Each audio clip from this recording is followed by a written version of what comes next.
ये bar magnet को हमने रखा uniform magnetic field, magnetic field इसको घुमाएगी, टॉर्क अप्लाई करेगी, तो कितना वर्क डन होगा ये कैलकुलेट कर रहा है। ठीक है,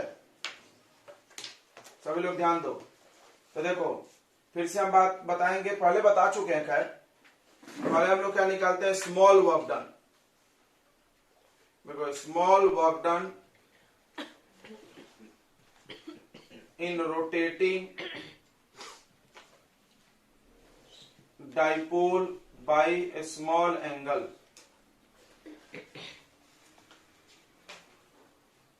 डी थीटा।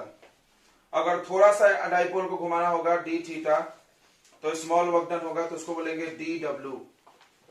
डी डब्ल्यू इक्वल टू क्या हो जाएगा बताइए, टॉर्क इंटू डी थीटा। तो वर्क डन का फॉर्मूला है तो फोर्स इंटू डिस्प्लेसमेंट। यहाँ पर गोल घूम रहा है तो फोर्स की जगह क्या आएगा, टॉर्क, और डिस्प्लेसमेंट की जगह क्या आएगा, डी थीटा, एंगुलर डिस्प्लेसमेंट। ठीक है, समझ में आ गया इतनी बातें? ओके, चलो अब देखते हैं आगे। अब देखो टोटल वर्क डन अगर निकालना है तो इंटीग्रेशन करना होगा। Total work done in rotating dipole. अगर डाइपोल को घुमाने में टोटल वर्क डन कितना होगा, तो W लिखेंगे, उसके लिए क्या करेंगे, इंटीग्रेशन करेंगे, किसका, डी डब्ल्यू का। बराबर, सबने पढ़ा है चीज, कुछ नया नहीं है इसमें। तो इंटीग्रेशन के लिए लिमिट चाहिए। क्या लिमिट लिया था हमने इलेक्ट्रिक चैप्टर में, बताइए बताइए। थीटा 1 से थीटा 2 है कि 0 से है, 0 डिग्री से थीटा, मतलब उसको 0 डिग्री से थीटा डिग्री पे घुमाना है। ओके, तो अब देखो integration from torque to d theta, 0 और ये थीटा। टॉर्क का वैल्यू डाल दो, टॉर्क का वैल्यू कल ही पढ़ाया था हमने, कितना होता है torque, M B sine theta.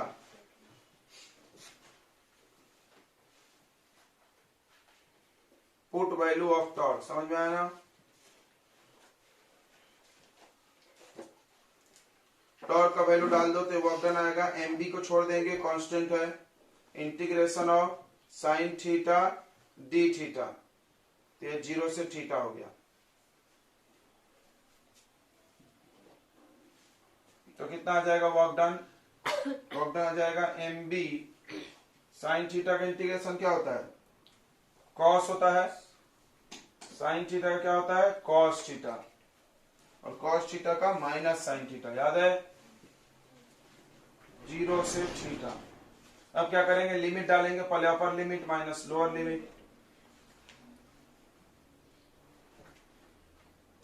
Upper limit रखेंगे तो कितना आएगा, प्लस कॉस होता है कि माइनस कॉस होता है, साइन थीटा का इंटीग्रेशन क्या होता है, माइनस कॉस होगा। बराबर, तो एक बार थीटा डालेंगे तो माइनस कॉस थीटा। अच्छा, हमने बताया भी होगा कि जब भी माइनस आए तो lower limit minus upper limit, minus को बाहर ले लेते हैं, वर्क डन निगेटिव होता है इसमें।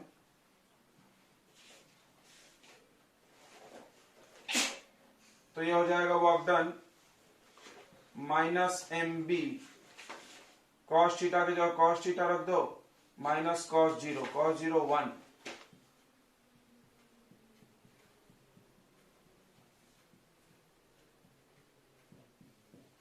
ये हो गया वर्क डन। ठीक है, अब पोटेंशियल एनर्जी का डेरिवेशन हम नहीं करेंगे, आप खुद से कर लेना।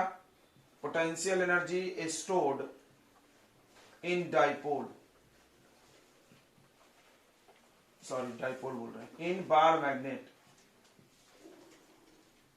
बार मैग्नेट में कितना पोटेंशियल एनर्जी स्टोर होगा, ठीक है, कहां से कहां रोटेट करना है उसको, रोटेटिंग फ्रॉम स्टैंडर्ड पोजीशन यानी थीटा इक्वल टू 90 डिग्री से थीटा पे कर लेंगे, बहुत आसान है, यही सेम डेरिवेशन है, कर लो बच्चों। कितना आएगा, u इक्वल टू आता है माइनस पीई कॉस थीटा, अरे पीई बोल रहे हैं, देखो ओ हो क्या आएगा, M B cos theta, P के जगह एम आएगा और ई के जगह पर बी आएगा। कर लेंगे क्या, चलिए कर लो सभी लोग फटाफट जल्दी, सेम टू सेम है।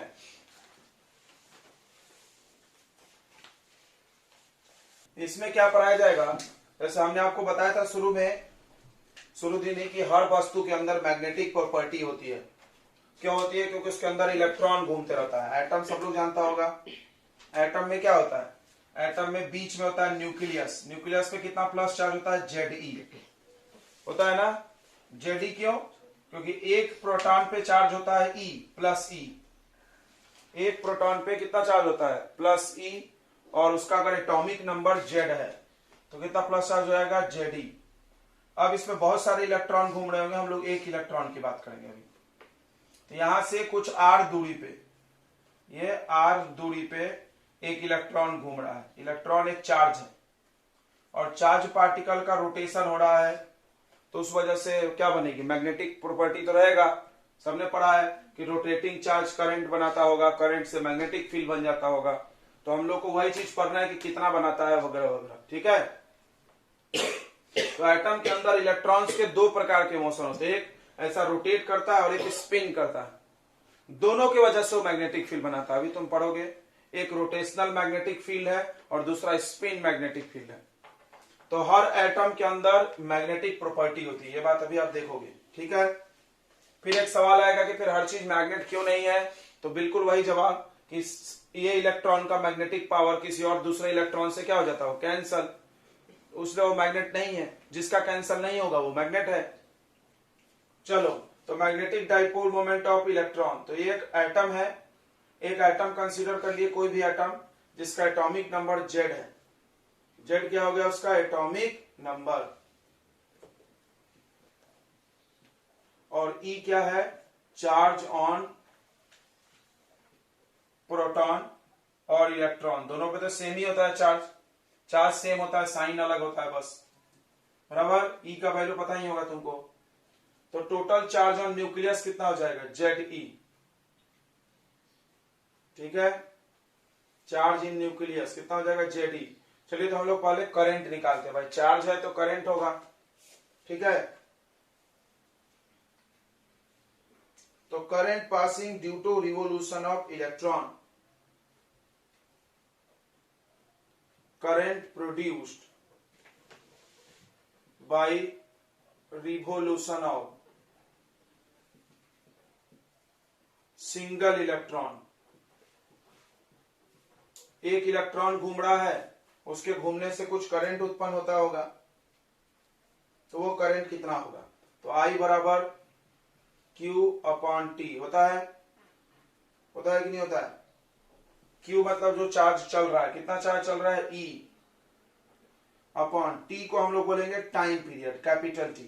कैपिटल T क्या हो गया? Time period. क्या होता है टाइम पीरियड? जब भी कोई चीज गोल गोल गोल गोल घूमे तो उसके समय को हम लोग टाइम पीरियड बोलते हैं। Time required to complete one revolution. तो T टाइम पीरियड हो गया। अब टाइम पीरियड कैलकुलेट करो पहले। Time period of revolution of electron, electron जो घूम रहा है उसको कितना समय लगेगा? तो टाइम इक्वल टू, सबको पता है, डिस्टेंस अपॉन स्पीड। तो 2πr डिस्टेंस है ना। मान लो r रेडियस है तो, और कितने स्पीड से घूम रहा होगा इलेक्ट्रॉन? v। मान लो इलेक्ट्रॉन का स्पीड कितना है? v। v is the speed of electron. यहां बना भी लेते हैं अपन। कोई भी चीज गोल चलता है तो किधर डायरेक्शन होता है स्पीड का? टेंजेंट की तरफ। ओके। अब ये टाइम को यहां पुट कर दो।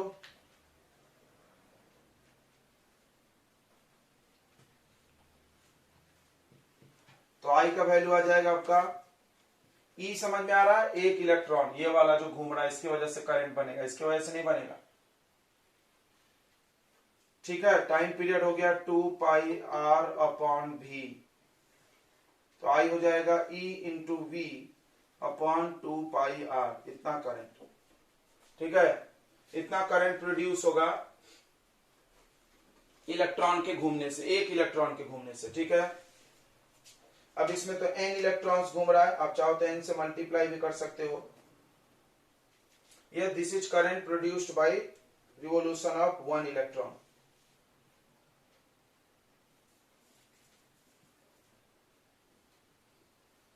अब हम लोग को निकालना है, अगर मैग्नेटिक प्रॉपर्टी है तो मैग्नेटिक प्रॉपर्टी निकालना है तो हर मैग्नेट के पास खुद का मैग्नेटिक डाइपोल मोमेंट होता है।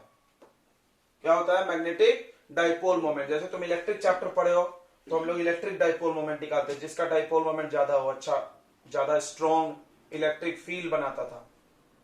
उसी तरह यहां पर जिसका मैग्नेटिक डाइपोल मोमेंट ज्यादा होगा वो ज्यादा मैग्नेटिक फील्ड बनाएगा। तो देखो मैग्नेटिक डाइपोल मोमेंट,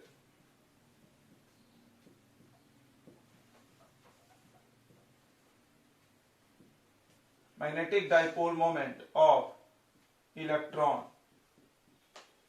तो मैग्नेटिक डाइपोल मोमेंट सब लोग जानता है, m बराबर n i a, पढ़े है ना? Number of ampere turns. n क्या है? कितना टर्न्स है। तो टर्न तो एक ही है। टर्न कितना है बच्चों? एक है। करंट कितना है? करंट है EV अपॉन 2 पाई r। एरिया कितना है? पाई r स्क्वायर है। एरिया क्या है? पाई r स्क्वायर। एक r से एक r कैंसिल, पाई से पाई कैंसिल, तो ये m का वैल्यू आ गया EVR अपॉन 2। ध्यान समझ लो, इतना समझ में आ गया। अब इसमें हम लोग को डालना है एंगुलर मोमेंटम। एंगुलर मोमेंटम, क्योंकि जब भी कोई चीज गोल गोल घूमता है तो उसके पास एंगुलर मोमेंटम होती है। तो एंगुलर मोमेंटम कितना होगा? इधर ध्यान दो सभी लोग, एंगुलर मोमेंटम का वैल्यू इसमें पुट करना है।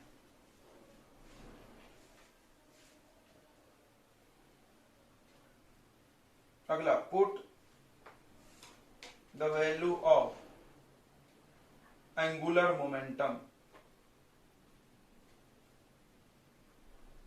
या आप m से मल्टीप्लाई डिवाइड कर दोगे तो इसी में आ जाएगा एंगुलर मोमेंटम। ठीक है, m से मल्टीप्लाई डिवाइड कर दो मास, क्योंकि सबको पता है एंगुलर मोमेंटम का फॉर्मूला mvr, मिला होगा 11th में बोर्ड्स थ्योरी पढ़ते वक्त, mvr एंगुलर मोमेंटम। ठीक है, यहां हमने क्या किया? Multiply and divide by m। तो ये देखो, ये ऊपर वाला दिख रहा है mvr, मास वेलोसिटी रेडियस। फिर से देखो, मास इंटू वेलोसिटी होता है लीनियर मोमेंटम p, और इसको रेडियस से मल्टीप्लाई करोगे तो कौन सा मोमेंटम? एंगुलर।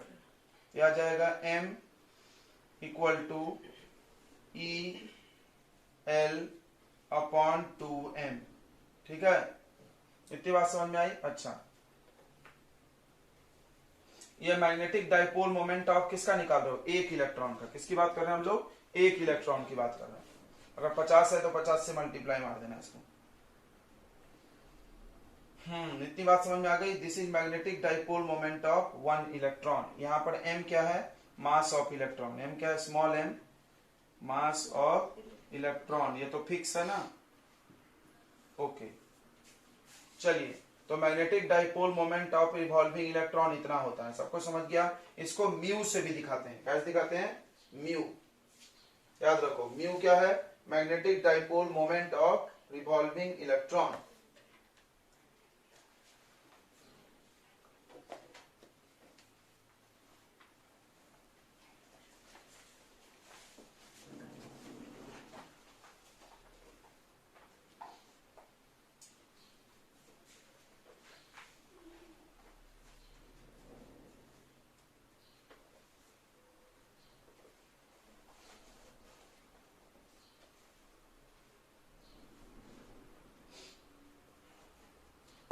ठीक है, इसको हम लोग म्यू से दिखाते हैं। देख लो, यहां पे लिख दे रहे हैं हम कि मैग्नेटिक डाइपोल मोमेंट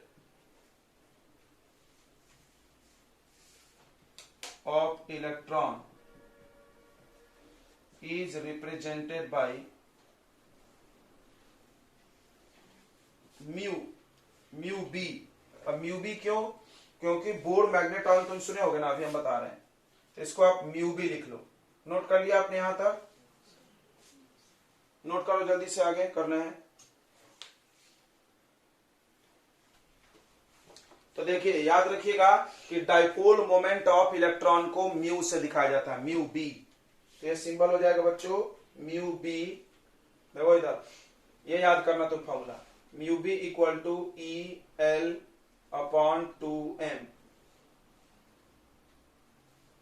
ठीक है, इसको हम लोग बोलते हैं बोर मैग्नेटॉन। बोर मैग्नेटॉन भी बोलते हैं। Dipole moment of electron is called bore magneton. अभी आगे भी बताएंगे हम, टेंशन मत लो आप। इतना समझ में आ गया। अब यहां से एक चीज हम आपको सिखाने वाले, ध्यान दो। ये हो गया magnetic dipole moment of electron. Electron की बात करेंगे तो वहां पर म्यू बी आया है। ठीक है, सबको समझ में आया? म्यू बी शायद आप पढ़े होंगे 11th में, केमिस्ट्री में है म्यू बी बोर मैग्नेटॉन। ध्यान से याद करो तो, है ना? तो डाइपोल मोमेंट ऑफ इलेक्ट्रॉन है म्यू बी। म्यू बी क्या हो गया, लिखा है ना हमने यहाँ पे, dipole moment of electron. Dipole moment mu, B for magnetic, magnetic dipole moment. अब देखो थोड़ा ध्यान से इधर। तो एंगुलर मोमेंटम का फॉर्मूला आप जानते हो। देखो अकॉर्डिंग टू बोर्स थ्योरी, सबने बोर्स का थ्योरी पढ़ा है 11th में। बोर्स ने क्या बोला था? बोर्स ने बोला था कि angular momentum of each electron, याद करो, angular momentum of each electron is integral multiple of NH/2π। याद है किसी को? सबको याद है क्या? बोर्स का थ्योरी बहुत याद कराया जाता है। बोर्स का थ्योरी क्या बोलता था? Angular momentum is integral multiple of H/2π। H क्या था यहाँ पे? H क्या था? याद है बोलते और H को पता ही नहीं। H क्या था? प्लांक्स कांस्टेंट, बराबर। H था बच्चों प्लांक्स कांस्टेंट। पूरा नींद सपाटा हो गया रे, कैसा होगा? प्लांक्स कांस्टेंट है, इसका वैल्यू अगर याद होगा आपको 6.6 इंटू 10⁻³ जूल सेकेंड। तो देखो ये L का वैल्यू आप यहां पुट कर दीजिए, देन म्यू बी जो हो जाएगा वो हो जाएगा कितना? NHE, right? NHE ये ऊपर जाएगा और ये नीचे आएगा। 2 कितना हो जाएगा? 4πm NEH लिख दो। ठीक है, इतनी बातें समझ में आ गई? बोलो, किसी को कोई डाउट है? अब n क्या है? यहां पर n दिखाता है नंबर ऑफ ऑर्बिट। n क्या दिखाता है? Number of orbits. किस ऑर्बिट की इलेक्ट्रॉन की आप बात कर रहे हो? ये आ गया dipole moment of nth orbit. nth orbit का आ गया।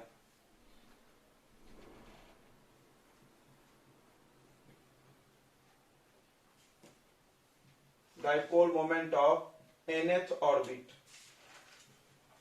हमको नहीं पता कौन सा ऑर्बिट है, n मतलब फर्स्ट, सेकेंड, थर्ड, कुछ भी हो सकता है। अगर आप बात करो फर्स्ट ऑर्बिट की, अगर n का वैल्यू 1 रख दिया जाए, मतलब फर्स्ट ऑर्बिट की हम बात कर रहे हैं। फर्स्ट ऑर्बिट की अगर तुम बात करोगे तो डाइपोल मोमेंट उस वक्त सबसे कम होगा, मिनिमम होगा ना। अरे n जब सबसे छोटा होगा तो ये पूरा वैल्यू छोटा नहीं होगा। n 2 रखो तो और बढ़ाएगा, 3 रखो तो और बढ़ाएगा। n का वैल्यू तो तुम 1 to 3 रख सकते हो ना, पॉइंट में तो नहीं रख सकते। नंबर ऑफ ऑर्बिट, पहला ऑर्बिट, दूसरा ऑर्बिट, तीसरा। सबसे कम कब आएगा? जब फर्स्ट ऑर्बिट की बात करेंगे। तो फर्स्ट ऑर्बिट में n म्यू निकालो, ये वैल्यू आ जाएगा। n की जगह 1 डाल दो तो EH/4πm। और तुम ध्यान से देखो तो इसमें सबका वैल्यू पता है हम लोग को, पता है कि नहीं पता है? E पता है, H पता है, H का वैल्यू ये लिख दिया हमने, E का वैल्यू भी आपको पता ही होगा, वो भी लिख दिया। E का वैल्यू 1.6 इंटू 10⁻⁻19 और मास पता इलेक्ट्रॉन का है, ये मास भी कितना है इलेक्ट्रॉन का। ये सब वैल्यू पुट करने पे, बाय पुटिंग ऑल वैल्यूज। अभी एक डाटा मिलेगा जो आपको केमिस्ट्री में मिला है 11th में। पूरे वैल्यू को डालने के बाद म्यू मिनिमम जो आएगा वो आ जाएगा 9.27 into 10⁻⁻24 ampere metre square. Unit क्या है इसका? Ampere metre square. Dipole moment है ना भाई, डाइपोल मोमेंट का यूनिट क्या होता था? कल पढ़ाए थे ना, एम्पियर मीटर स्क्वायर, NIA। हमेशा ये ध्यान रखो, ये जो लिखा हुआ है NIA। नंबर ऑफ टर्न का कोई यूनिट नहीं, करंट का एम्पियर और एरिया का मीटर स्क्वायर। तो देखो ये मिनिमम डाइपोल मोमेंट है जो पहले ऑर्बिट का होता है, और this is called bore magneton. इसी को क्या बोलते हैं हम लोग? Bore magneton. ये आप केमिस्ट्री में पढ़े हो, अगर आपकी याददाश्त तेज नहीं है तो बादाम खाइए, ठीक है। तो व्हाट इज बोर मैग्नेटॉन पूछा जा सकता है आपसे, तो क्या बोलोगे? Dipole moment of first orbit of electron, बराबर। फर्स्ट ऑर्बिट पे इलेक्ट्रॉन का डाइपोल मोमेंट जो होगा उसको हम लोग क्या बोलते हैं? Bore magneton. अब जिस ऑर्बिट का चाहो आप निकाल सकते हो, ये है आपका फार्मूला nth ऑर्बिट के लिए। तो चलो इससे क्या कंक्लूजन हुआ? कंक्लूजन ये हुआ कि इलेक्ट्रॉन जो घूमती है अपने ऑर्बिट्स में वो कुछ डाइपोल मोमेंट बनाती है, मतलब उसके पास मैग्नेटिक पावर है। अब सवाल है इसका डायरेक्शन, तो डायरेक्शन भी निकालते हैं हम लोग। चलिए आप नोट कर लीजिए, इतना नोट कर लिए। चलिए तो नोट कर लिए होंगे, अब हम इधर का मिटा रहे हैं। ध्यान दे, इधर एक चीज और सीख के जाएंगे हम लोग। एक मार्क का यहां से एक और क्वेश्चन आता है, जाइरो मैग्नेटिक रेशियो। ध्यान से सुन लो, ये सब नहीं जानते तुम, बाकी सब जान रहे थे, आपको लग रहा होगा उड़ रहे होंगे, आसान है। जो नहीं जान रहे हो पढ़ो ध्यान से। तो what is bore magneton? Bore magneton क्या है? तो the magnetic dipole moment of first orbit of electron is called bore magneton. लिख लिया आपने? नहीं लिखे?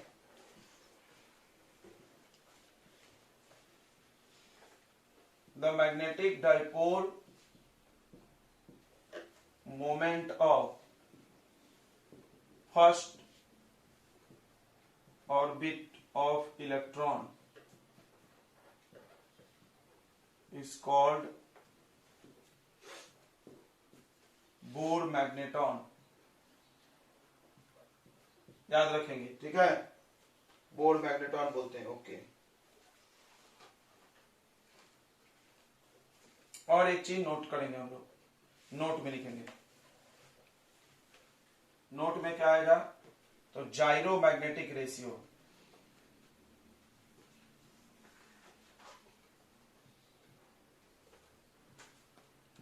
ये जाइरो मैग्नेटिक रेशियो भी निकाला जाता है इलेक्ट्रॉन का,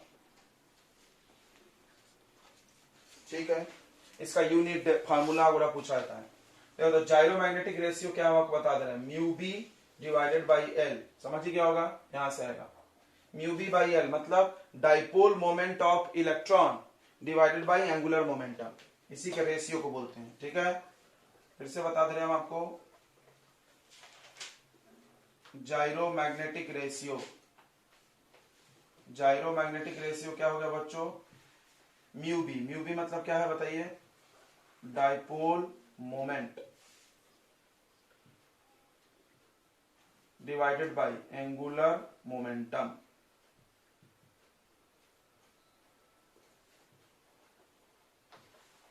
अब आप डेफिनेशन लिख लो खुद से। द रेशियो ऑफ, इधर ध्यान दे रहे हैं सब, द रेशियो ऑफ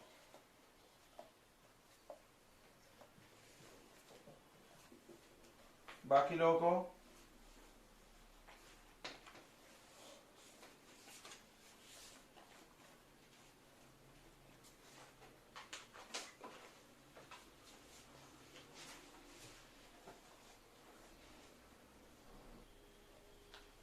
तो सुन सुन कभी लिख सकते हैं आप, ध्यान दो इधर। जाइरो मैग्नेटिक रेशियो क्या है? जाइरो मैग्नेटिक रेशियो ध्यान से पढ़ लो, आपको ये सब बुक में नहीं मिलेगा। जाइरो मैग्नेटिक रेशियो क्या है? The ratio of magnetic dipole moment, magnetic छूट गया नहीं, मैग्नेटिक डाइपोल मोमेंट यहां लिख देंगे, चलो कोई बात नहीं। The ratio of magnetic dipole moment to the angular momentum.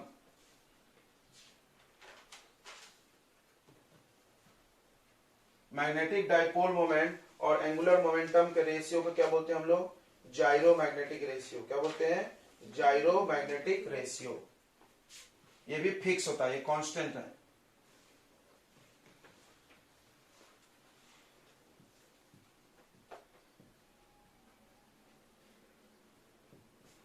Is called gyromagnetic ratio. ध्यान दो इधर, इसका वैल्यू कितना आएगा? देखो इसका यूनिट कितना आएगा। तो जाइरो मैग्नेटिक रेशियो का यूनिट आप यहां से निकाल लीजिए।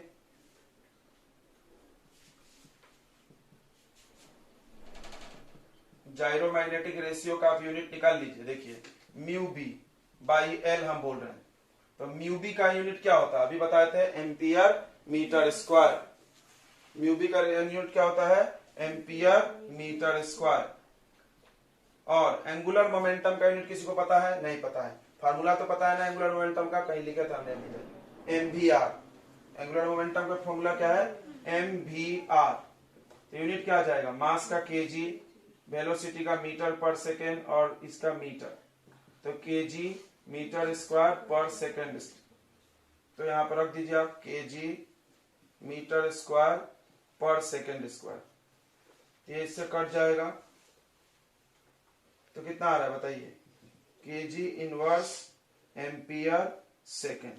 सही है क्या, देख लो, ध्यान से देख लो बच्चों, सही है कि नहीं है। ओके, इसका यूनिट नहीं तो आप एक काम करो, छोड़ दो, यहाँ पे यूनिट नहीं निकालते हम लोग, इसका वैल्यू निकालते हैं फिर यूनिट निकालेंगे। देखो इधर म्यू बी बाई एल का वैल्यू यहां से निकाल लेना। देखो यहाँ पे इक्वेशन 1 बांटना देना इसको, from equation 1 mu B by L, बताओ क्या होगा, म्यू बी बाई एल क्या होगा, E by M, E by 2m होगा। अब यहां से यूनिट देख लो, तो ई क्या है, चार्ज, चार्ज का यूनिट क्या होता है, कूलम, चार्ज का यूनिट क्या होता है, कूलम, और मास का यूनिट क्या होता है, केजी, तो कूलम पर केजी, याद हो गया। चलिए ये है, अच्छा ये वैल्यू फिक्स होगा, कैसे फिक्स होगा, देखो ई फिक्स है 1.6 इंटू 10 का पावर माइनस 19, एम फिक्स है, तो निकाल लो इसका वैल्यू, वैल्यू इज फिक्स, ऊपर लिख दें, तो जायरोमैग्नेटिक रेशियो का वैल्यू फिक्स होता है। क्यों भाई, क्योंकि वो E बाई 2m होता है, देख लो।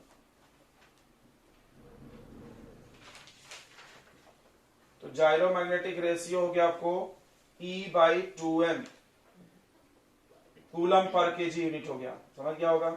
E का वैल्यू 1.6 इंटू 10 का पावर माइनस 19 कूलम, और 2 इंटू मास ऑफ इलेक्ट्रॉन 9.1 10 का पावर माइनस 31 केजी। ये आप कैलकुलेट करोगे तो 8 पॉइंट कुछ आता है, देखो कितना आता है, पता भी नहीं होगा तुम लोगों को, 8.8 इंटू 10 का power 10 coulomb KG, coulomb per KG. ठीक है, तो आप एक 1 मार्क का क्वेश्चन था, याद रखिए, ठीक है, कोई दिक्कत नहीं है। चलिए तो हम लोग अपने कंक्लूजन पे आ जाते हैं, इस डेरिवेशन को करके मतलब क्या बना, मिटा दे इधर का। क्या पढ़ा बच्चों कि इलेक्ट्रॉन जब ऑर्बिट में रिवॉल्व कर रहा है, फिर से सुन ले, इलेक्ट्रॉन जब अपने ऑर्बिट में रिवॉल्व कर रहा है तो उससे एक मैग्नेटिक फील्ड क्रिएट हो रहा है। बोला फील्ड कहां होता है आपने, बोले पगला डाइपोल मोमेंट है तो फील्ड भी होगा, डाइपोल मोमेंट है तो फील्ड भी होगा। डाइपोल मोमेंट ये साबित करता है कि मैग्नेट है, मैग्नेट है तो फील्ड तो होगा ना, कि नहीं होगा मैग्नेट के पास फील्ड। तो देखो ये इलेक्ट्रॉन है जो इस दिशा में घूम रहा है, एंटी क्लॉकवाइज घूमता है इलेक्ट्रॉन, नहीं क्या। तब देखो इलेक्ट्रॉन इधर घूम रहा है, ये न्यूक्लियस है, इससे कोई मतलब नहीं हम लोग को। इलेक्ट्रॉन घूम रहा है, चार्ज पार्टिकल्स घूम रहे हैं। तो तुमने पढ़ा होगा करंट कैरिंग कॉइल, पढ़े हैं क्या। कॉइल में जब करंट चलता है तो हम लोग करंट की तरफ हाथ फोल्ड करते थे तो इसका डायरेक्शन मिलता था मैग्नेटिक फील्ड का। वैसे ही करिए यहाँ पे, जब इलेक्ट्रॉन चल रहा है ऐसा, तो हम लोग क्या करेंगे, इलेक्ट्रॉन के विपरीत दिशा में किसको मानते हैं, करंट को। तो मान लीजिए इलेक्ट्रॉन जब ऐसा जा रहा है तो करंट ऐसा उत्पन्न हो रहा होगा आई, ओके। तो करंट की तरफ हाथ करिए, तो हाथ ऐसा मोड़ना पड़ रहा है, कैसे मोड़ना पड़ रहा है, ऐसे में तो इलेक्ट्रॉन जा रहा, तो ऐसे में जा रहा होगा, जा रहा है कि नहीं जा रहा है। तो मैग्नेटिक फील्ड कहां हो गया, अंदर। चलिए यहां लिख लेते हैं ऑर्बिटल मैग्नेटिक फील्ड, सुन लेना, अभी एक दो नाम बताएंगे हम। Orbital magnetic field of electron. Electron का ऑर्बिटल मैग्नेटिक फील्ड बच्चों इनवर्ड है ना, इनवर्ड। इलेक्ट्रॉन के ऑर्बिट में इलेक्ट्रॉन घूमने की वजह से एक मैग्नेटिक फील्ड बन रहा है, ये बात क्लियर हो गई।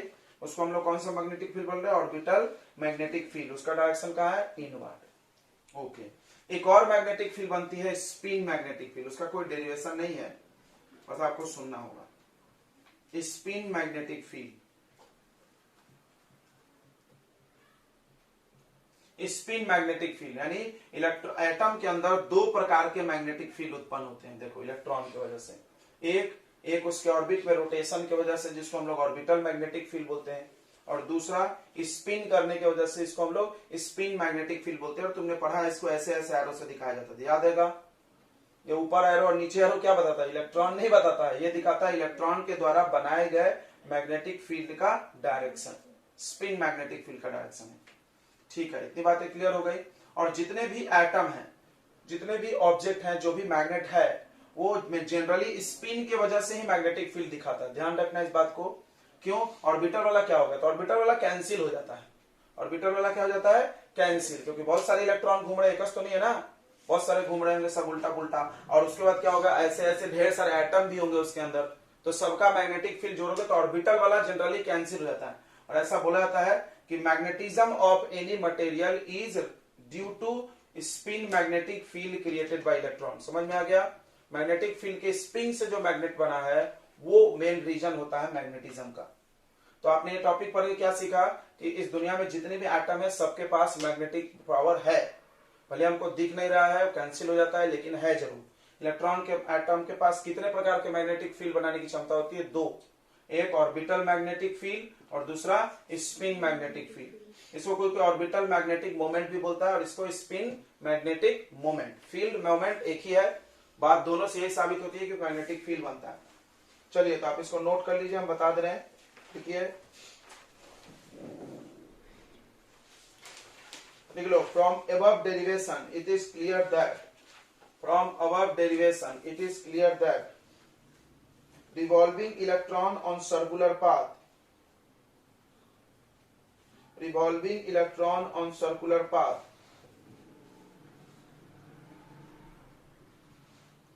produce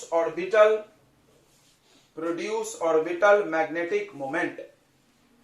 Revolving electron on in circular path produce orbital क्या?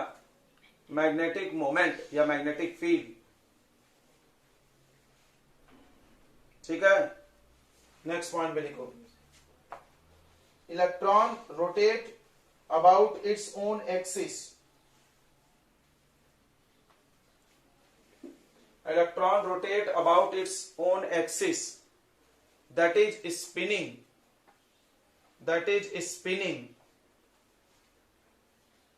that is spinning and it also produce magnetic field, which is called spin magnetic moment,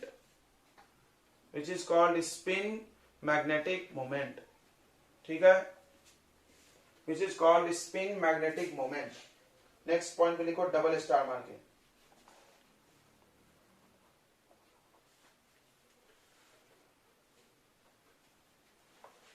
देखो, spin magnetic moment is responsible for magnetism of material.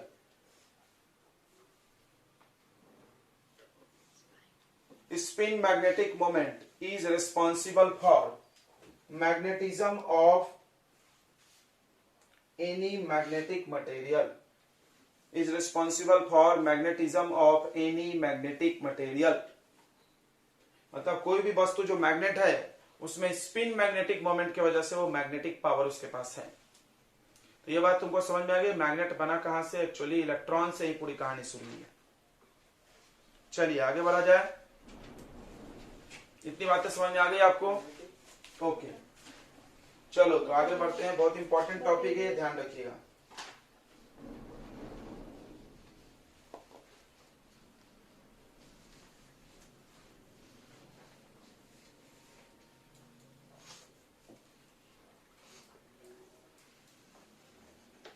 तो अभी बच्चों आप इस Sunday को आएंगे test के लिए। टेस्ट बताया था हमने, बताया क्या? ऑर्गेनिक का टेस्ट बताया ना। तो आप अपना कॉपी लेके आएगा, फिजिक्स और केमिस्ट्री का नोट्स का हम चेक करेंगे किसने कितना कंप्लीट है। ठीक है, सबको सुनाई दिया? आते बराबर गेट पर कॉपी जमा हो जाना चाहिए।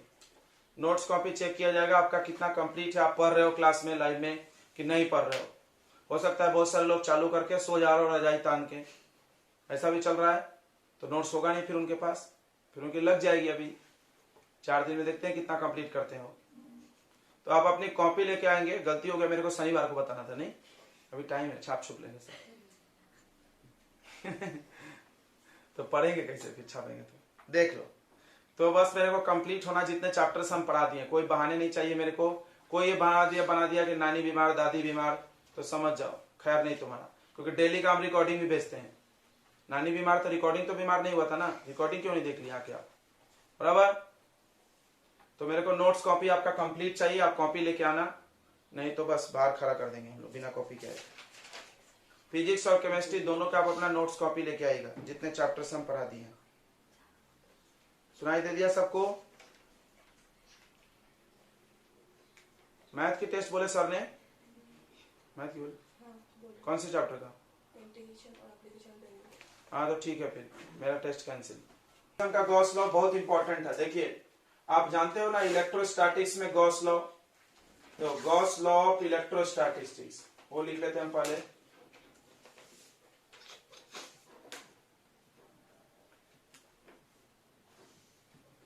इलेक्ट्रोस्टैटिक्स का गॉस लॉ था सरफेस इंटीग्रल, ये पढ़ने में नहीं आ रहा बहुत सारे लोगों को। सरफेस इंटीग्रेशन इसको पढ़ते थे, इंटीग्रेशन ऑफ डीएस को पढ़ते हैं सरफेस इंटीग्रेशन, इसको पढ़ते हैं लाइन इंटीग्रेशन, या फिर क्लोज इंटीग्रेशन पढ़ो इसको हर जगह। तो फिर क्लोज पढ़ोगे तो तुमको ई भी बोलना पड़ेगा और डीएस भी बोलना पड़ेगा। तो close integration of E dot D S, या तो ऐसे बोले या तो बोले surface integral of electric field, एकदम आसान है।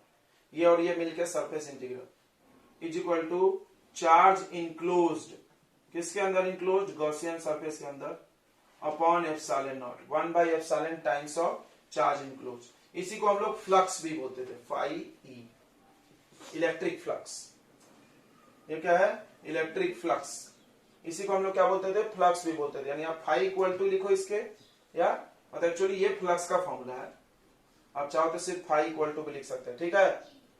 ये आपका है गॉस लॉ ऑफ इलेक्ट्रोस्टैटिस्टिक्स। अब गॉस लॉ ऑफ मैग्नेटिज्म क्या है?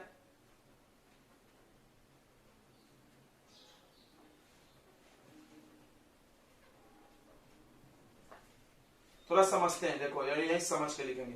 तो फाई बी होगा मैग्नेटिक फ्लक्स, फाई बी क्या होगा? Magnetic flux. ध्यान सुनना, यहां से फ्लक्स भी आ गया, तो इंटीग्रल ऑफ बी आ जाएगा, ई के जगह क्या आ जाएगा? बी, और सरफेस एरिया डीएस ही रहेगा। अच्छा यहां पर आता है चार्ज, चार्ज की जगह क्या आएगा? पोल स्ट्रेंथ, पोल स्ट्रेंथ बंद उसके अंदर, ध्यान से समझना बच्चों, उसके अंदर बंद पोल स्ट्रेंथ। अब देखो कहीं भी कोई मैग्नेट है, मान लो ये नॉर्थ है साउथ है, यहां पर आप बनाओगे गॉसियन सरफेस, तो इसके अंदर कितने पोल आएंगे? हमेशा 2, क्योंकि मैग्नेट में अकेला पोल तो होता नहीं है, सबने पढ़ा है। मैग्नेट में एक पोल होता है क्या? नहीं, एक चार्ज हो सकता है। ऐसा हो सकता है कि सरफेस के अंदर सिर्फ प्लस चार्ज हो, सिर्फ माइनस चार्ज हो, तो चार्ज इनक्लोज आएगा जो भी है, 5 कूलम 10 कूलम। लेकिन अगर किसी मैग्नेट की बात करो तो मैग्नेट तो हमेशा पेयर में रहता है, और नॉर्थ का पोल स्ट्रेंथ प्लस एम होता है, और साउथ का पोल स्ट्रेंथ कितना होता है? Minus M. और चार्ज स्केलर क्वांटिटी है, टोटल निकालोगे तो प्लस करते थे, तो इसमें भी एम को प्लस करेंगे, तो प्लस एम, और उसके साथ साथ माइनस एम भी हर बार लेना पड़ेगा, और एप्सिलॉन नॉट की जगह म्यू नॉट होगा ना। तो कितना आएगा हर बार? 0। कितना आएगा हर बार? 0 आएगा, तो इज इक्वल टू 0 है, याद रखो। फिर से क्या है Gauss law of magnetism? Magnetic flux, soon low, magnetic flux through any close surface is 0। किसी भी क्लोज सरफेस से जाने वाले मैग्नेटिक फ्लक्स 0 होता है, बराबर है। क्यों? जितना फील्ड लाइंस इसमें अंदर जाएगा उतना ही फील्ड लाइंस यहां से बाहर भी निकलेगा। टोटल इसके अंदर बंद कितना हुआ? कुछ नहीं, 0। या आप इसको ऐसे समझिए कि कभी भी मैग्नेट का अकेला पोल नहीं होता है, जहां पर नॉर्थ होगा वहां साउथ होगा, तो टोटल चार्ज की जगह हम टोटल पोल स्ट्रेंथ निकालेंगे। टोटल पोल स्ट्रेंथ जब निकालेंगे तो प्लस एम माइनस एम मिलकर कितना हो जाएगा? 0। तो हमेशा ये 0 आएगा, ठीक है।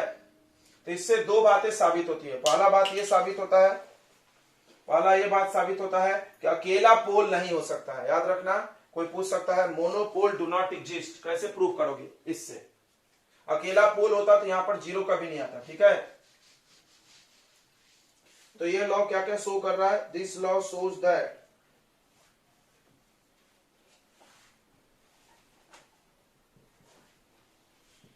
Monopole do not exist. ये डायलॉग है इस चैप्टर का। कभी भी एक पोल नहीं होता है, ये बात समझ जाओ। अगला, मैग्नेटिक फ्लक्स भी जीरो है। मैग्नेटिक फ्लक्स जीरो का मतलब, मैग्नेटिक फ्लक्स जीरो का मतलब जितना फील्ड लाइंस इंटर कर रहा है उतना फील्ड लाइन बाहर भी निकल रहा है। Magnetic flux through a close surface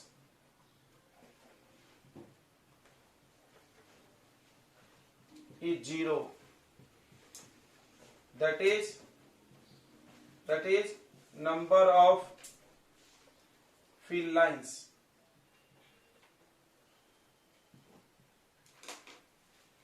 entering is equal to number of field lines leaving। मतलब जितने फील्ड लाइन इसमें अंदर जा रहे हैं उतने ही बाहर निकल रहे हैं। टोटल इनक्लोज कितना हो गया? जीरो हो गया, इसलिए फ्लक्स जीरो है। ये जीरो क्यों है भाई? क्योंकि अकेला पोल नहीं होता है। अब चाहो तो इसको शॉर्ट में यहाँ पे नोट में लिख लो जैसा हम लिखे थे। देखो ये होना चाहिए ऐसा। कैसा होना चाहिए? ऐसा होना चाहिए। देखो integral of B dot D S equal to mu naught times, यहाँ पर डिवाइड में आता, वहां मल्टीप्लाई में आता, याद है ना? इलेक्ट्रिक चैप्टर में हर जगह एप्सिलॉन नॉट काय में है? डिवाइड में, और म्यू नॉट काय में है? मल्टीप्लाई में। तो mu naught times of M plus M और फिर माइनस एम, क्योंकि जहां नॉर्थ आएगा वहां क्या आएगा? साउथ। तो टोटल क्या मिलेगा? हमेशा जीरो मिलेगा। ठीक है, इतनी बातें समझ में आ गई सबको? बताओ कोई डाउट है इसमें? तो आप नोट कर लीजिए। गॉस लॉ ऑफ मैग्नेटिज्म बता दे रहे हैं हम, लिखो। इसको आप क्या पढ़ोगे? Surface integration. क्या पढ़ेंगे?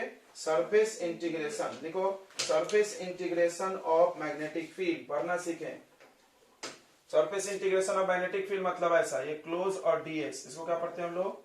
Surface integration. और अगर यहाँ डीएल आया तो line integration. Surface integration of magnetic field over any close surface.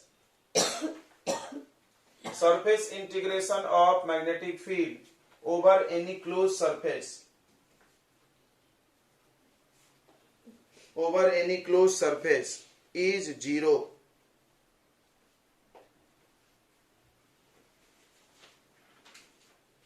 is zero लिखे।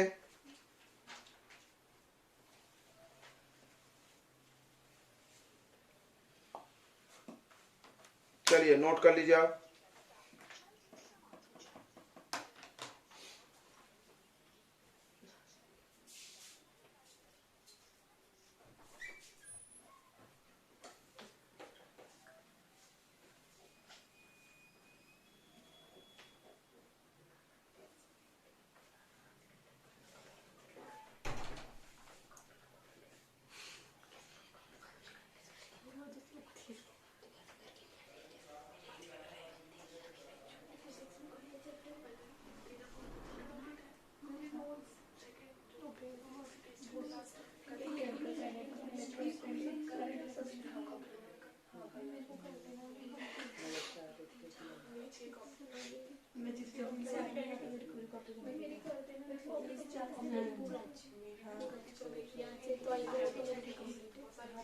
मैं जितना पढ़ी उतना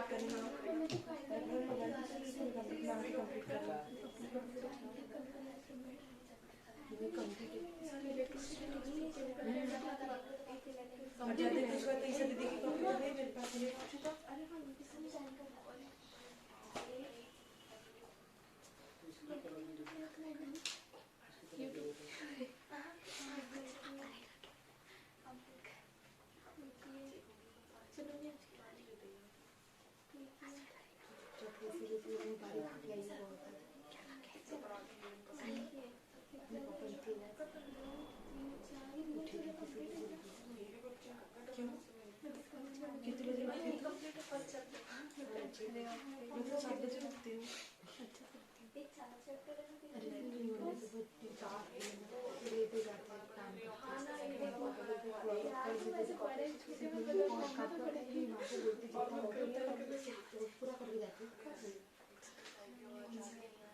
चलिए हो गया, इतना समझ में आ गया। तो आधा चैप्टर तो हमने पढ़ा दिया ये वाला। अब बचा है अर्थ मैग्नेटिज्म। आपको हम कुछ होमवर्क दे रहे हैं, आप घर से करके आइएगा, ठीक है? मेरे को व्हाट्सअप करेंगे सभी लोग जो यहाँ आ रहा है। तो इलेक्ट्रिक फ्लक्स कैसे जीरो होगा? नहीं जीरो नहीं होगा। क्या मजाक कर रहे हो, क्या मजाक कर रहे हो? ये सरफेस है, यहाँ एक चार्ज रख दिए प्लस क्यू। हाँ आप बोलो।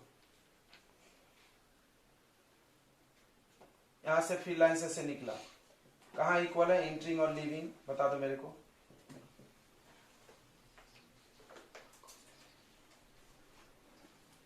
हाँ बाहर एक चार्ज रहा, ठीक है, तो इससे ऐसे निकल गया तो बराबर तो जीरो ही होगा ना, क्योंकि गॉसियन सरफेस के अंदर हम लोग चेक करते हैं। तो गॉसियन सरफेस यहाँ क्यों बना रहे? यहाँ बनाओ। अगर चार्ज इनक्लोज नहीं रहेगा सरफेस के अंदर तो ऑब्वियसली फ्लक्स तो जीरो हो ही जाएगा ना। बात क्या है कि यहाँ पॉसिबल है कि फ्लक्स अकेला चार्ज डाल सकते तुम, और मान लो यहीं पर एक प्लस भी डाल देते एक माइनस भी डाल दे तो देखो माइनस में ऐसे घुसेगा और प्लस में ऐसे निकलेगा तो इक्वल हो जाएगा। तो कितना हो जाएगा? जीरो। एक प्लस एक माइनस रख दिए तो ये कितना हो जाएगा? जीरो। बट ये जरूरी तो नहीं है कि हम हमेशा प्लस माइनस साथ में रखें, कोई मजबूरी है तुम्हारा? नहीं, अकेला चार्ज होता है। जब अकेला चार्ज होता है तो हम सिर्फ प्लस रखेंगे तो फ्लक्स आएगा कुछ ना कुछ। लेकिन तुम क्या किसी मैग्नेट को ऐसा तोड़ के रख सकते अलग अलग? नहीं, मैग्नेट को जब नॉर्थ रखोगे तो पक्का साउथ भी रहेगा वहां पे। तो एंट्रिंग और लीविंग क्या हो जाएगा? इक्वल। समझ गया? ओके।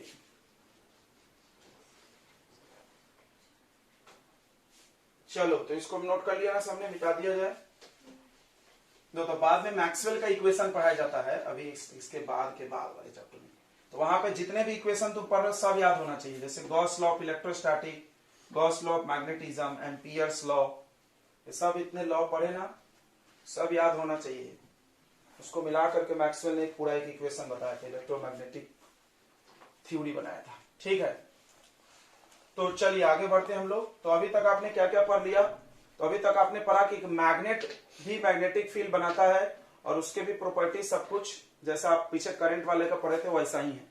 ठीक है, जैसा बार मैग्नेट एक सोलेनॉइड के जैसा बिहेव करता है। तो आप होमवर्क लिख लीजिए, हम 2 होमवर्क दे रहे हैं, बहुत आसान सा है, 10th लेवल का है, फिर भी लिखो। पहला लिखो, write difference between electric field and magnetic field.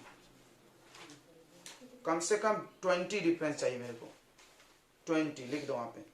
Right 20 difference between electric field and magnetic field. 20 से ज्यादा लिखोगे तो बहुत शाबाशी देंगे हम, 20 से कम लिखना ही मत तुम। दोनों चैप्टर को आप तुलना करना और बताना। इलेक्ट्रोस्टैटिक, इलेक्ट्रिक फील्ड मतलब कौन सा चैप्टर? इलेक्ट्रोस्टैटिस्टिक्स जो तुम पढ़े थे, 2 4 10 हम ऐसी बता देखो। मैग्नेटिक फील्ड चार्ज को घुमाती है, इलेक्ट्रिक फील्ड एक्सेलरेट करती है। मैग्नेटिक फील्ड का फोर्स अलग है। मैग्नेटिक फील्ड का फोर्स जो होता है परपेंडिकुलर लगता है जिस प्लेन में करंट जा रहा है, यह सब याद होगा। और इलेक्ट्रिक फील्ड का फोर्स टुवर्ड्स द चार्ज, इधर लगेगा या तो इधर लगेगा, पैरेलल। बहुत सारी चीजें तुमको हमने पढ़ा, बहुत सारी चीजें पढ़ाई, तो आप आराम से तुलना कर सकते हो। तो अगला दूसरा क्वेश्चन लिखो, right similarities and dissimilarities between, right similarities and dissimilarities between solenoid and bar magnet. Right similarities and dissimilarities between solenoid and bar magnet.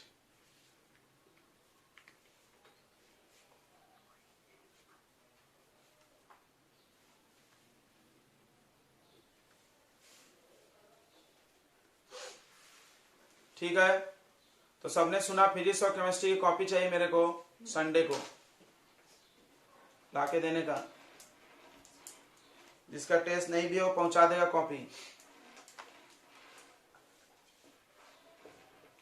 ठीक है सब लोग। बहुत सारे लोग सोच रहे होंगे हम तो मैथ में नहीं है तो हम बच गए। तुम्हारे मन की बात हम समझ जाते हैं। नहीं मेरे को कॉपी चाहिए, पहुंचवा दो किसे, उससे मतलब नहीं, कॉपी देखना पड़ता। नहीं तो मेरे को याद दिलाना मंडे को तुम लोग, क्योंकि एडमिट नहीं करेंगे अपन उनको क्लास में। बस याद दिलाना, मेरे दिमाग से मिस हो जाता है एक्चुअली। फ्लो में हम आते हैं, फटाफट एडमिट कर देती लड़की, सब घुस जाते हैं घुसपैठी ऐसा।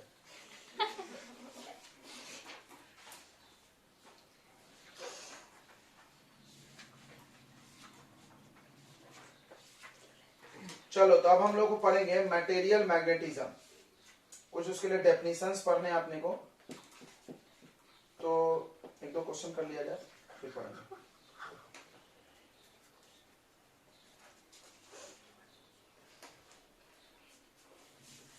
चरित में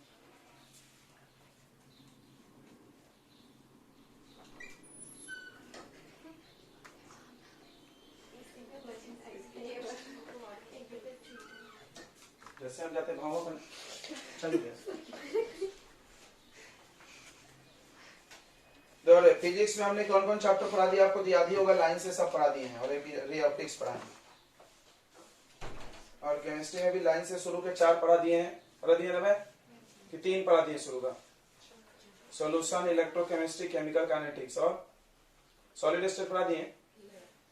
मतलब 3 ये हो गया पूरा ऑर्गेनिक। फिर ऑर्गेनिक पूरा ना। अब बायोमोलिक्यूल्स अभी चल ही रहा है। बायोमोलिक्यूल्स जहां तक हो गया है आई थिंक हमने structure of protein last class में पढ़ा दिया, विटामिन पढ़ा दिए, एंजाइम्स पढ़ा दिए। आज न्यूक्लिक एसिड पढ़ाएंगे, 2 दिन में न्यूक्लिक एसिड भी खत्म, चैप्टर भी खत्म। फिर ठीक है, इतने होने चाहिए आपके कॉपी में, कोई बहानेबाजी नहीं चलेगी, नहीं चलेगी। सुनो ना, हड़ताल कर दे। चलो भाई आगे बढ़ते हैं।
तो ये क्वेश्चन है, बहुत आसान है, देख लीजिए। एक वायर है, लेंथ इतना दिया है, लेंथ 31.4 सेंटीमीटर। लेंथ मतलब क्या हो गया, आधा सर्कल, आधा सर्कल। अच्छा तुमने डाइपोल पढ़ा है ना, डाइपोल में क्या होता है, मैग्नेटिक मोमेंट का फॉर्मूला क्या होता है, पोल स्ट्रेंथ, ध्यान से देखें, पोल स्ट्रेंथ इनटू, जो मैग्नेटिक डाइपोल मोमेंट का फॉर्मूला होता है pole strength multiply effective length. Effective length मतलब दूरी from north pole to south pole. चलिए ये बात क्लियर है, ओके अच्छी बात है, क्लियर है। तो आप इसको समझिए फिर ये आराम से, ये नॉर्थ पोल है, ये साउथ पोल, यहां से यहां तक दूरी चाहिए, चाहिए ना। तो यहां पर भी नॉर्थ यहां साउथ यहां, दूरी ऐसे लेंगे, ये डिस्टेंस होगा ऐसे। चलिए मैग्नेटिक इफेक्टिव लेंथ बोलते हैं, इफेक्टिव लेंथ, ये लंबाई होगी। आप नाप लीजिए कि ऐसा लेंगे, बताइए ऐसे लेंगे कि ऐसे घूम के लेंगे, गलत। देखो डुअल एक वेक्टर क्वांटिटी है, कौन सा क्वांटिटी है, वेक्टर क्वांटिटी। जब वेक्टर क्वांटिटी है तो क्या होगा, डिस्प्लेसमेंट है। तो वो याद होगा हमने बताया था कि 12 वेक्टर है और m वेक्टर है, इधर ये तो वेक्टर नहीं है तो स्केलर है, पोल स्ट्रेंथ। तो अगर वेक्टर क्वांटिटी हो तो शॉर्टेस्ट डिस्टेंस होगा ना, डिस्प्लेसमेंट हो जाएगा। तो 12 किसके बराबर होगा, 2r के, किसके बराबर होगा, 2r के। कोई सोच रहा होगा ये लेंगे तो मूर्ख है, गलत कर दिया आपने। देखो तो कॉन्सेप्ट पता चली सवाल बना के, ठीक है। तो L इक्वल टू इतना आ गया, सेंटीमीटर है, इसको मीटर गीटर कर लेना। अब ये होगा पाई आर होगा ना, टोटल सरकमफेरेंस कितना होता है 2 पाई आर, तो पाई आर इक्वल टू 31.4, एक्चुअली बाद में बना लेंगे, अभी सेंटीमीटर में रहने दो। यहां से रेडियस कैलकुलेट कर लेना, कर लेंगे नहीं कर लेंगे, रेडियस निकल जाएगा ना पाई से डिवाइड करके, पाई 22/7 जो भी है। चलिए, तो रेडियस निकालने के बाद ध्यान देगा, रेडियस निकालने के बाद आप क्या करो, मैग्नेटिक डाइपोल मोमेंट के लिए आपको 2L चाहिए, याद रखो 2L इक्वल टू 2R, क्योंकि ये डिस्प्लेसमेंट है। क्या है ये? डिस्प्लेसमेंट, बड़ा इंपॉर्टेंट बात है। तो 2R कर देना, R का डबल, बताओ कितना आ रहा है। तो बहुत आसान है ये, पाई का वैल्यू आप 3.14 रख लो, देखो इजिली बन जाएगा। देखो इधर 31.4 divide by pi, 31.4 divide by pi का वैल्यू 3.14। तो यहां से पॉइंट अगर हटेगा तो 10, एक डेसिमल कट गया, एक डेसिमल प्लेस कहां बचा? ऊपर। ऊपर कितने डिजिट बाद डेसिमल है, सॉरी नीचे बचा ना, नीचे 2 डिजिट बाद है, ऊपर 1, तो ऊपर क्या आएगा 10 मल्टीप्लाई करेंगे तो डेसिमल कट। अब ये पूरा कट जाएगा, आंसर कितना आया 10 सेंटीमीटर। देखो अभी सेंटीमीटर में, तो 2L इक्वल टू 2R, यानी कितना आ जाएगा 20 सेंटीमीटर। मीटर में बनाओगे कितना होगा 0.2 मीटर बन गया। आप देखो, तो magnetic dipole moment, pole strength 0.2 multiply 0.2 यानी 0.4 ampere metre square. Answer note कर लीजिए, सही है answer.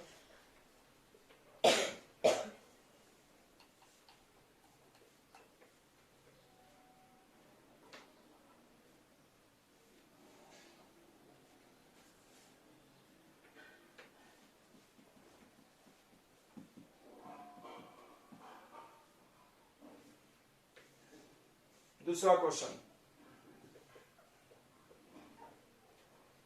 To magnetic poles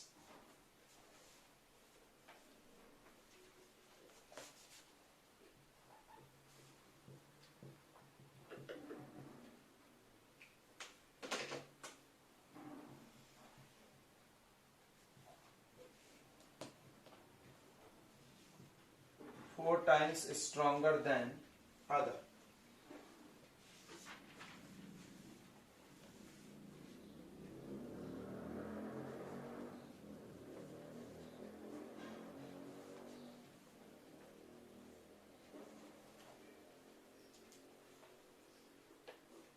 Exert a force of 10 G.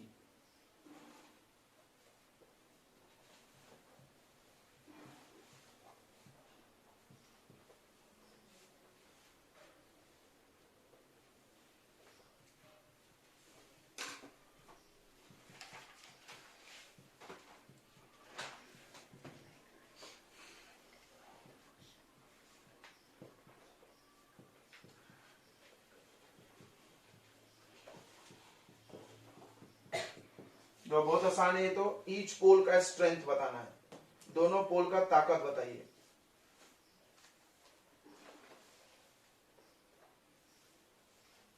चलो, क्या बोल रहा है, दो मैग्नेटिक पोल है, one of which is 4 times stronger than other, यानी एक का पोल स्ट्रेंथ अगर m है, पोल स्ट्रेंथ स्मॉल m मानते हैं, तो दूसरे का कितना मानना पड़ेगा 4m, बराबर है। दोनों एक दूसरे पे फोर्स लगा रहे हैं, अट्रैक्शन रिपल्सन दिया नहीं है, आई थिंक प्लस होगा तो रिपल्सन होगा, दोनों नॉर्थ हो गया, चार्ज के जैसा ही है। ये दोनों एक दूसरे पे कितना फोर्स लगा रहे हैं 10G, G समझता है 9.8, तो फोर्स हो गया बच्चों 10 इंटू 9.8 यानी कितना हो गया 98 न्यूटन।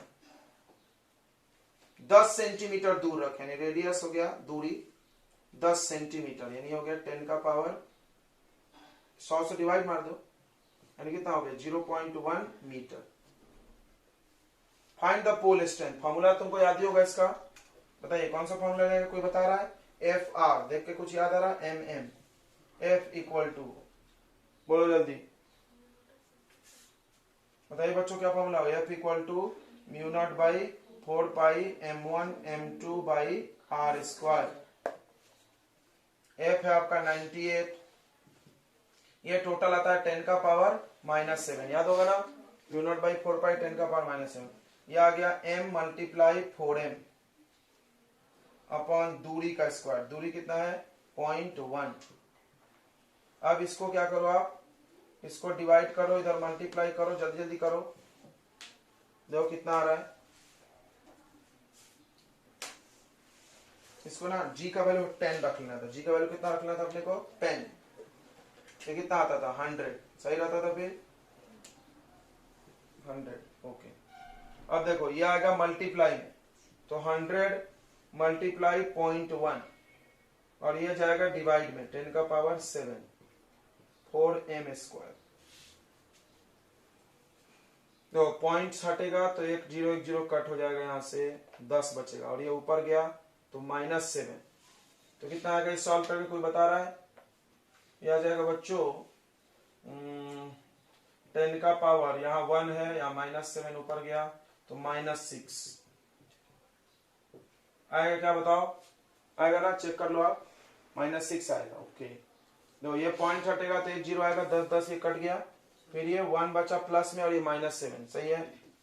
अब देखिए 4 डिवाइड में ले लीजिए, तो m स्क्वायर इक्वल टू 10 का power -6 upon 4, m equal to under root 10 का पावर -6 अपॉन 4, तो पावर आधा हो जाता है रूट से बाहर आने पे, तो ये -3 हो जाएगा और ये 2, ठीक है। तो पोल स्ट्रेंथ इतना आ गया, जो भी आ गया ये आ गया 0.5, 2 अपॉन में है तो 0.5 इंटू 10 का पावर -3 एम्पियर मीटर, एक पोल का, ये एक पोल का है देखो। और दूसरे का कितना आएगा, m1 लिख लो आप, m2 कितना आ जाएगा 4 गुना ज्यादा, 4 से मल्टीप्लाई 4 5 जो 20, 2 इंटू 10 का पावर -3 एम्पियर मीटर। क्लियर हो गया, कोई डाउट नहीं है ना, बना लिए सबने। तो ये एक बार मैग्नेट, ये एक बार मैग्नेट, ध्यान से समझना, दोनों बार मैग्नेट है। अब इसका भी मैग्नेटिक डाइपोल मोमेंट होगा, इसका भी। अब ये दोनों मिला करके आप मान लो कि एक और बार मैग्नेट होगा, ये और ये एक मैग्नेट। तो हम ये लेंथ लेंगे कि ये लेंथ लेंगे, कोई नहीं लेंगे, यहां से यहां तक डायरेक्ट ये ले लेंगे, समझ में आ रहा है। और ये मैग्नेट और ये मैग्नेट जोड़ के एक ही मैग्नेट हो गया ना। तो हम क्या करेंगे, ये होगा आपका 12, समझ में आया, डिस्प्लेसमेंट। ये बात बस जिसको समझ गई थी वो करके जाता, तो बस ये तो कोई भी निकाल लेगा। ये L है तो ये कितना होगा under root L square plus L square यानी अंडर रूट 2L आएगा। हो गया, खत्म। बताओ यार, आगे ये वाला आंसर। चलिए फोर्थ क्वेश्चन, बड़ी सुंदर क्वेश्चन है, एक्सियल और इक्वेटोरियल पॉइंट का कॉन्सेप्ट है। देखिए एक बार मैग्नेट है और एक दूसरा बार मैग्नेट है।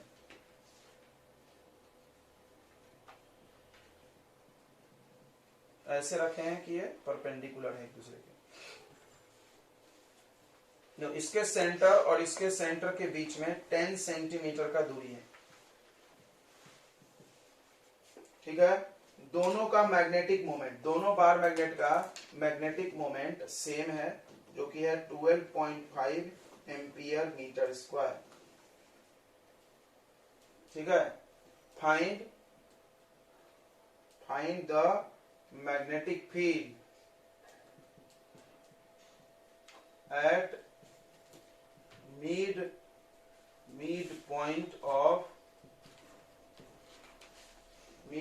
of two magnets। बहुत आसान है। आप में इसमें कौन सा कॉन्सेप्ट लगा ये भी बता देखो, ये एक्सियल लाइन और ये इसका इक्वेटोरियल लाइन, दोनों का फील्ड लगा दो, बन जाएगा। करो, इतना तो हिंट हमने दे दिया।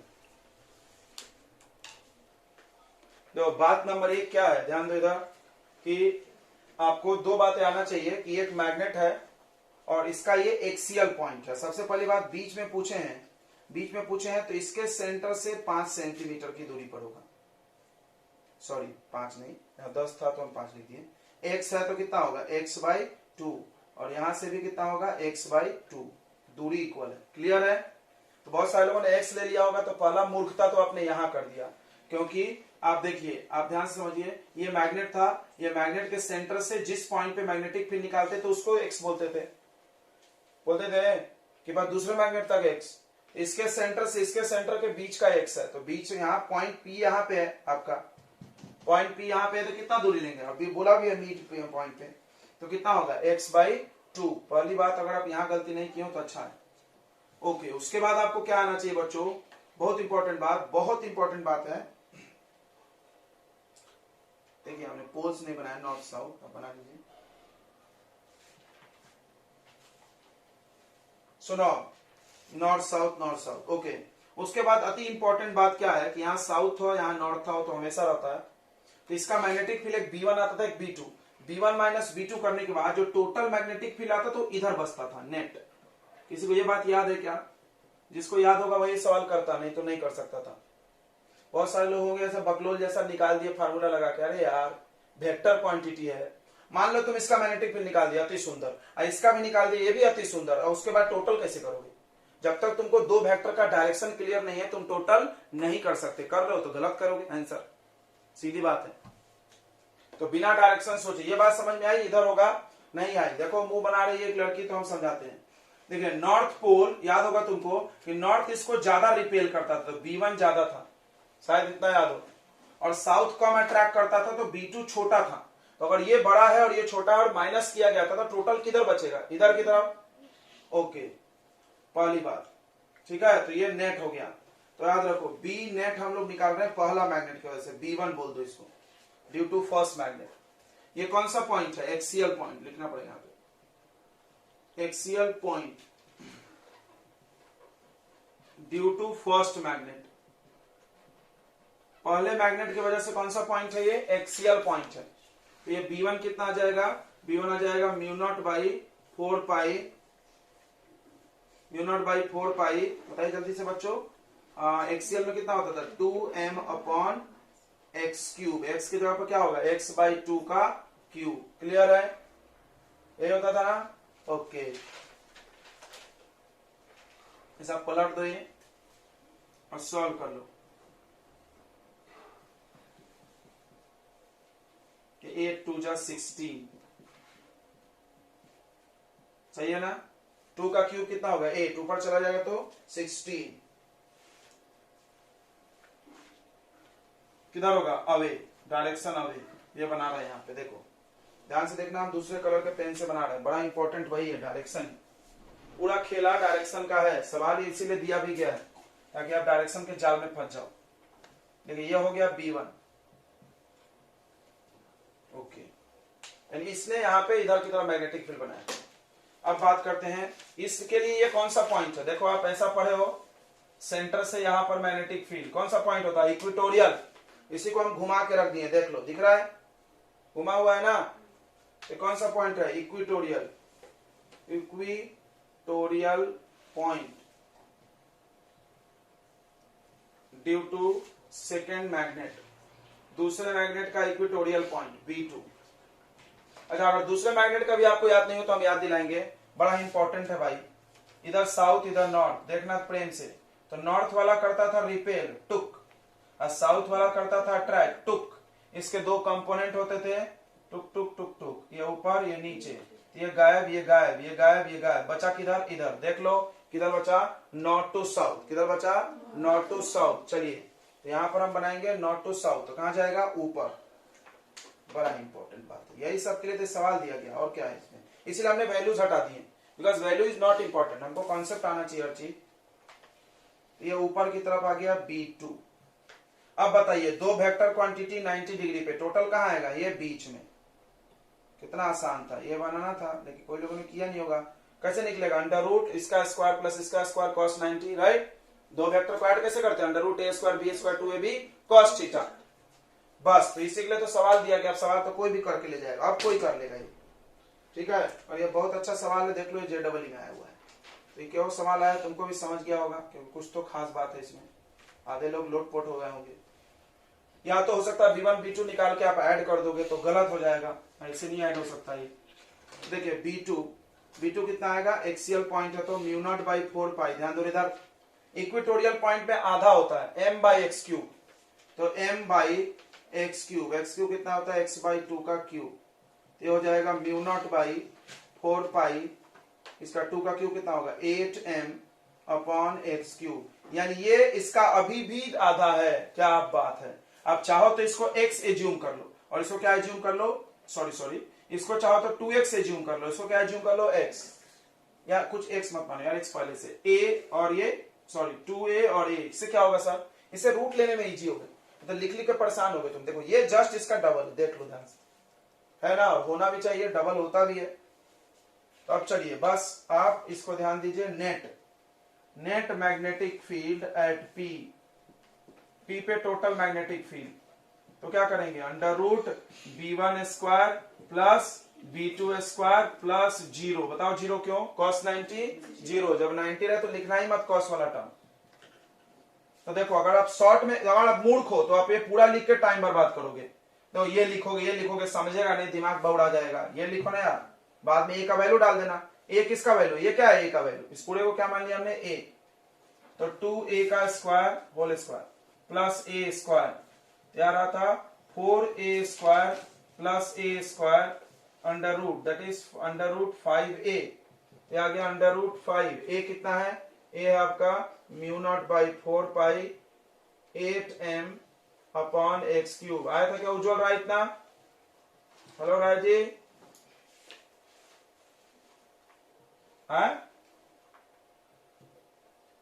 पहले जो बनाया था वो यही था क्या, झूठ बोल रहा है,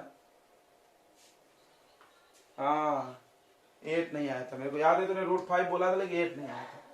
चलिए तो अच्छा सवाल लगा होगा आपको। अब आप क्या करो, अब आपको वो वाला सवाल बनाना है ना जो कॉपी में दिए थे, सब लोग ध्यान सुनेंगे, आपको वो वाला सवाल बनाना है जो कॉपी में दिए थे, यहाँ m के जगह डाल दो, देखो ऐसे किया था अच्छे सवाल, m के जगह डाल दो 12.5 और x के जगह डाल देना 10 सेंटीमीटर, सेंटीमीटर मत डालना, मीटर में डालना 0.1, बस सवाल खत्म। देख लो ये ज्यादा इजी है करना, वो जो आप वैल्यू में किच किच करते हैं, म्यू नॉट बाई 4 पाई की जगह 10 का power -7।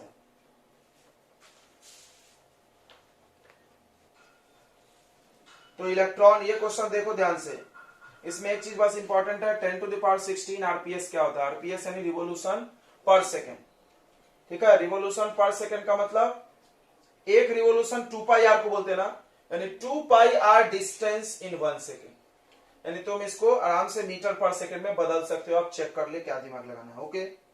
This may be speed, अगर ये मीटर पर सेकेंड में हुआ तो, पर सेकेंड तो है, मीटर ला लीजिए आप वहां पे, ठीक है। अब सुनो, m चाहिए आपको, m का फॉर्मूला ni है, n क्या हो जाता है 1, हमेशा याद रखो इलेक्ट्रॉन के लिए एक टर्म है तो 1, i करंट नहीं पता, तो करंट कैसे निकाले थे, याद करो करंट निकाला था हमने चार्ज अपॉन टाइम, एक इलेक्ट्रॉन घूम रहा है, डेरिवेशन आना जरूरी है इसीलिए, देख लो, नहीं तो तुम्हारी तो लग गई,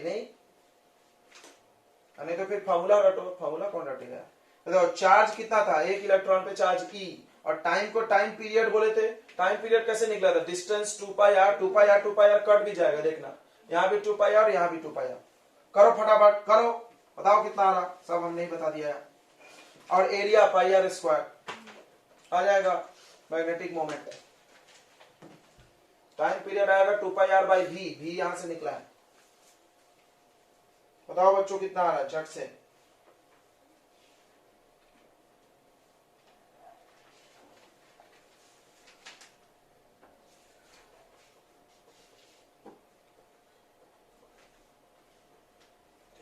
जल्दी करो टाइम हो रहा है, होमवर्क देंगे तो आपसे बन जाएगा, नहीं हम जान रहे हैं, जहां दिया होमवर्क सब बना देंगे क्लास में बनेगा नहीं, लेकिन होमवर्क पता बन जाएगा, घर में जाके बहुत ज्ञान है। चलो तो होमवर्क है ये बना लेना, हम जान रहे बना लोगे, तो टाइम हो गया इसीलिए, क्या बात है, किसने बनाया ना, बड़ा जल्दी बना दिए, क्या नाम है आपका, किसने बोला, सही आंसर, इसीलिए पूछ रहे हैं, टेंशन मत लो, बता दो, ओके गुड, कैसे बनाई थोड़ा बताओ, यहाँ पे स्पीड को क्या किया तुमने, बोलने दिया, हाँ आई निकाले, क्यू बाई टी कर, आगे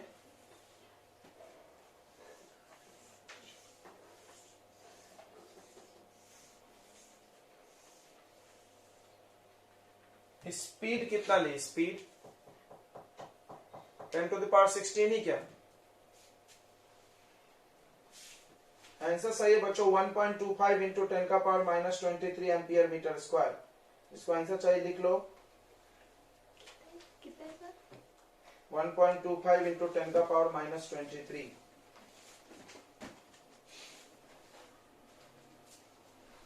चलो तो कल मिलते हैं, कल आगे पढ़ेंगे earth magnetism. That will be the last part of this chapter, this unit. पूरा यूनिट समाप्त होने